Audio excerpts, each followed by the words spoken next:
जय श्री राधे। ये मन क्या है, काबू में कैसे लाएं, इसने कैसे हमें फंसाया।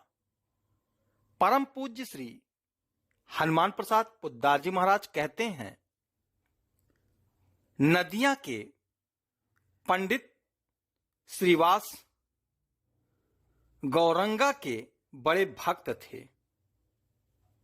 वे उनकी खूब आराधना पूजा करते थे।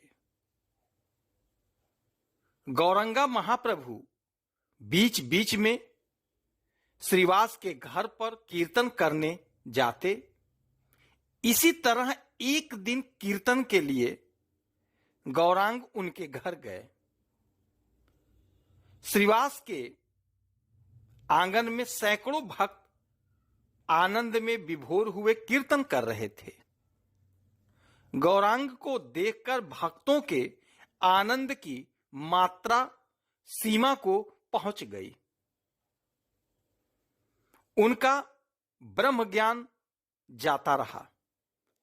श्रीवास के आनंद की तो कोई सीमा नहीं है, क्योंकि उसी के आंगन में हरि संकीर्तन हो रहा है। इतने में ही भीतर से एक दासी घबराती हुई आई और श्रीवास को बुलाकर अंदर ले गई। श्रीवास का इकलौता बालक पुत्र बीमार है। बीमारी बढ़ गई है।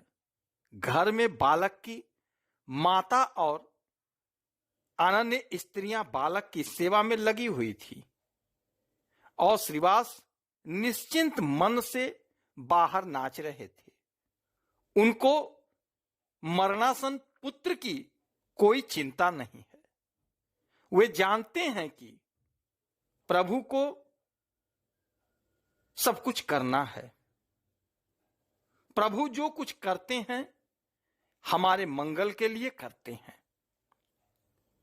जो सब जीवों की एकमात्र गति है, उन्हीं का नाम संकीर्तन हो रहा है और भक्तगण आनंद में डूबे हुए नृत्य कर रहे हैं। इस आनंद में चिंता कैसी।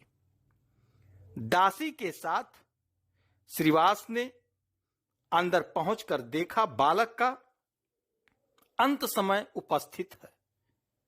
पिता ने बड़े प्रेम से भगवान का मंत्र उसे सुनाया।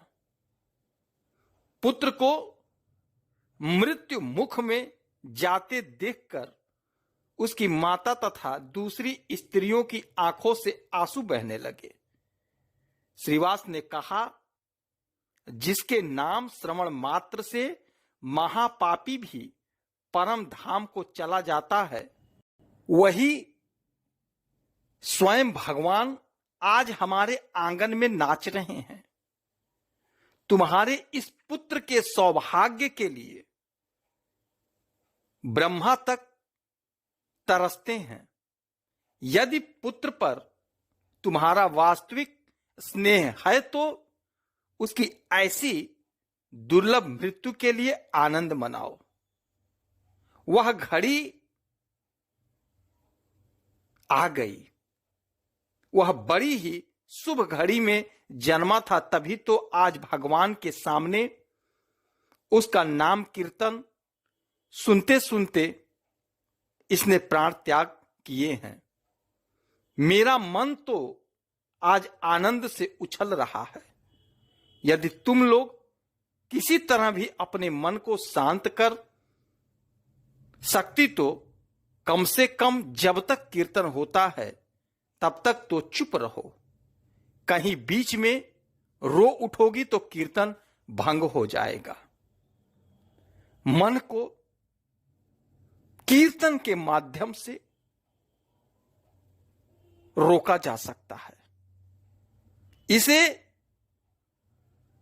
जिधर चाहे प्रभु के कीर्तन से लाया जा सकता है, क्योंकि इसने हमें बहुत फंसाया है। प्रभु नाम जप से इसे हम फंसा दें। जय श्री राधे।